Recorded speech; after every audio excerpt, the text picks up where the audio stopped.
Hey guys, welcome back to the YouTube. I'm going to take you all on kind of a little bit of different scenery today. A lot of you all know that my uncles and cousins farm around me, and sometimes I like to piddle and play with them. And I see my cousins out here spreading some manure, so we're going to go out here and I'm going to show you all how they take care of their manure situation. Going to hop on the big 300 here, if it'll start. Oh yeah. Just cut through the yard right here, no big deal. Now, I haven't really showed much of my uncle's place out through here. It's a beautiful farm out through here. It all used to be one piece. I think I maybe done a YouTube video a little bit ago of how it all used to be when my great-grandpa owned it. But of course, throughout time, it's a little bit been split up. We'll see if we can't find my cousin Ben somewhere.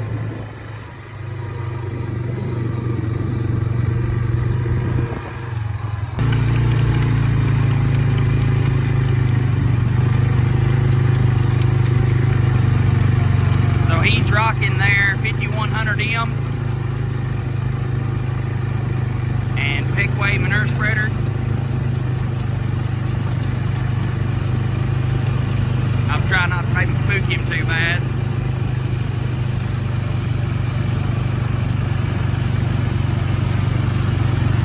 Now, one thing about manure spreaders you got to watch out for, and me and him was talking about it yesterday, is when all that load gets on the back, you have a lot of drawbar lift. But this tractor's heavy enough, it should be all right.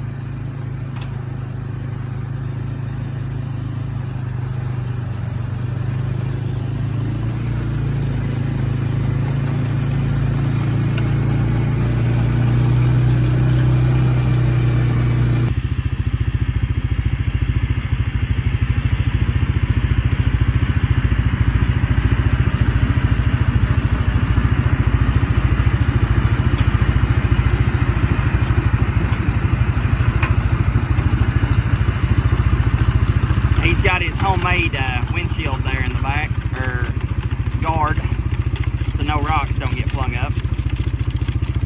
Everyone has their different types of manure storage. This is the way that they keep up with theirs. This is a feed pad that they've built. Put about 3 or 4 hay rings on this, and so that way whenever they feed on concrete, there's none of it that's left or lost or left behind.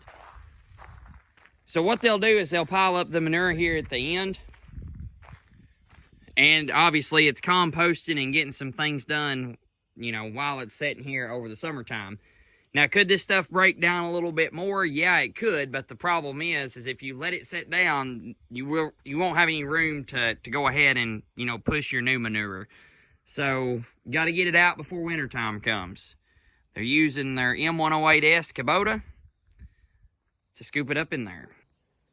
And what would be super sweet, and I've kind of joked with them of how nice it would be, is building a barn over this and making like a winter, I don't know, kind of just a little place for them to go in the wintertime. I think that'd be pretty sweet. Just basically putting poles in out through here and putting trusses across. So it would be undercover.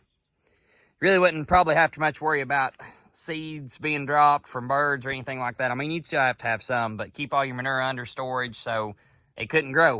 If it was shaded, it couldn't grow. For those of y'all that don't know, butterflies thrive off poop. They love it.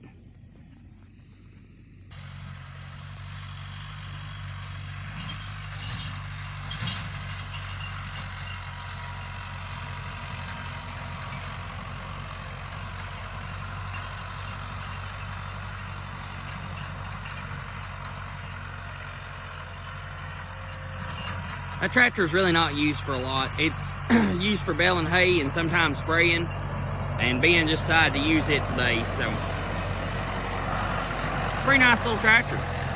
Well, it ain't little, but like I said, pretty nice tractor.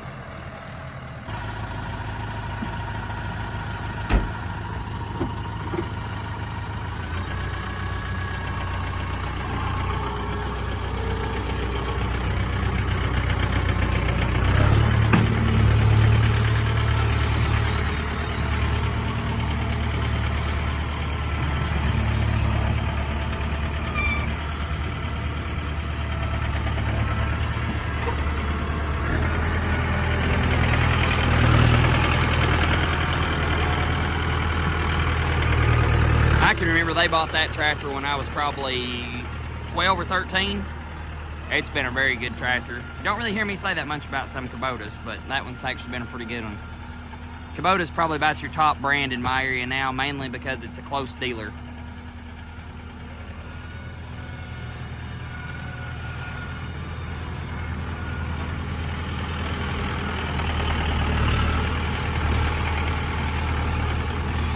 And really, to be honest with you, they're not a horrible tractor. It's just, they're kind of on the lighter end, and anybody that's had Kubotas will know what I'm talking about.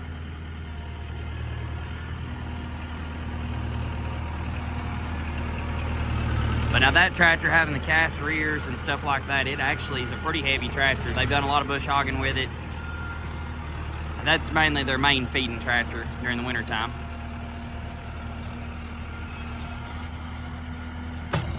Now, you may have heard me mention something about his homemade apparatus there. I'll talk a little bit more while he's loading. Manure spreaders, if you spread anything with rock in it, they're real bad to hit those beaters and launch towards the windshield. At least if it hit that, you would have like some sort of a cushion before it busted out the back glass. But now this, where it's on this concrete pad, doesn't really have any rock in it. That's if you're scraping it up off the ground.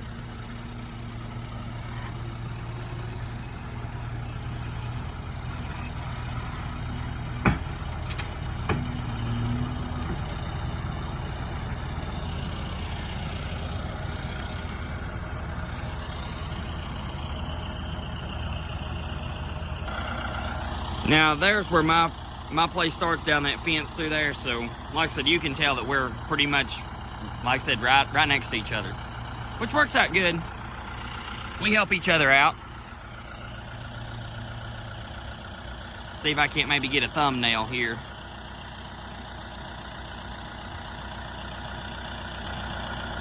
Uh-oh, I think the tractor just died. Well, it started back. We're not sure, maybe the lift pump's going out on it, because it just literally just shut off and had a hard time starting back. So that may be a new project.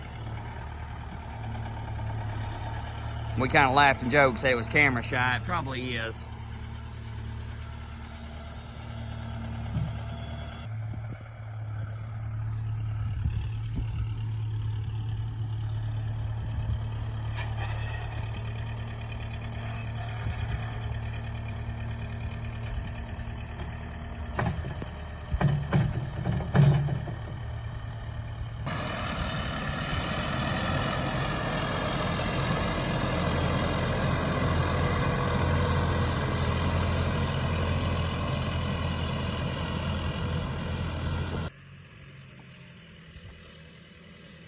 If I have some viewers that's kind of wondering where my farm is, that's Powell's Mountain.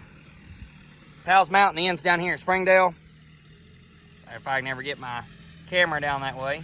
But that's kind of where our farm's located off of.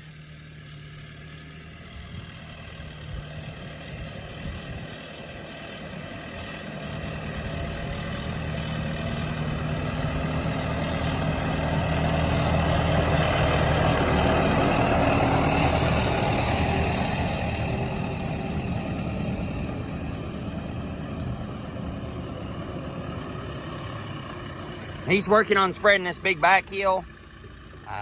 That's just what we call it, the back heel, because it is. It's the last one on this farm out through here.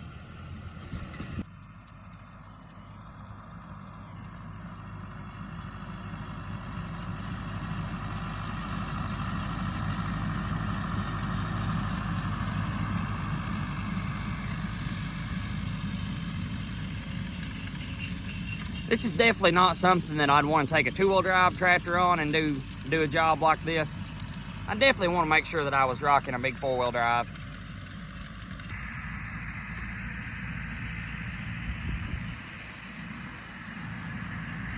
If you clicked on this video for some East Tennessee views, you got it. It's what we farm with. We farm the creek bottoms and the hillsides.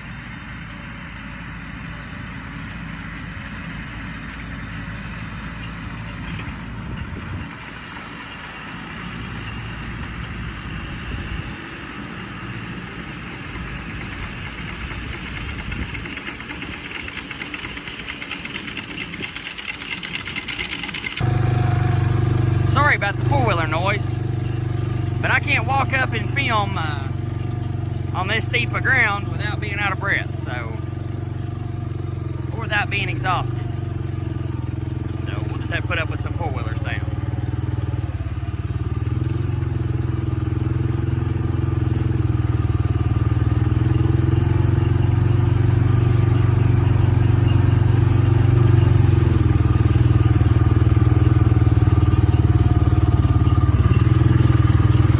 I'd say that's the only piece of equipment that Peaqua will not stand behind. It's a knee slapper there for you.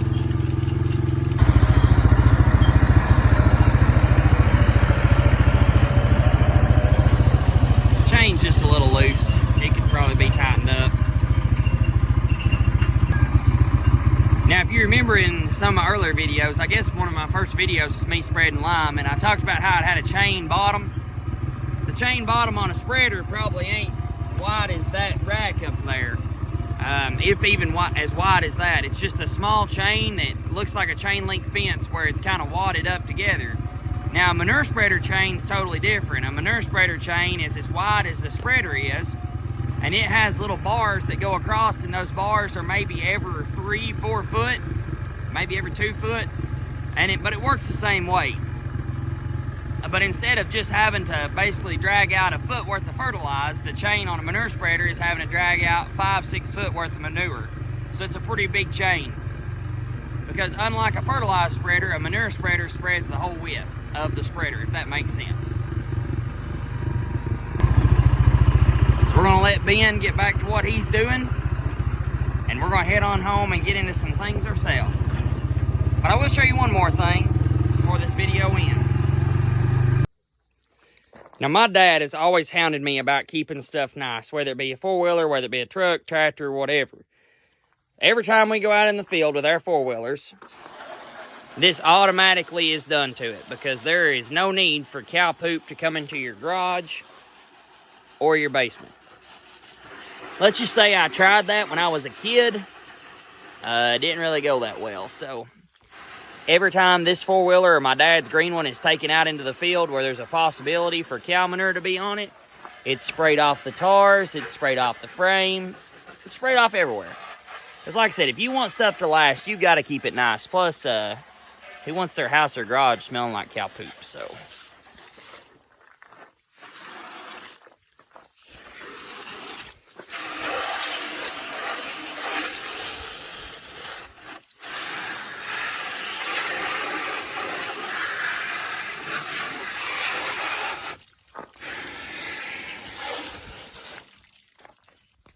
Hey, I hope you all enjoyed this video. Like I said, it was just something I saw Ben doing it on my way home.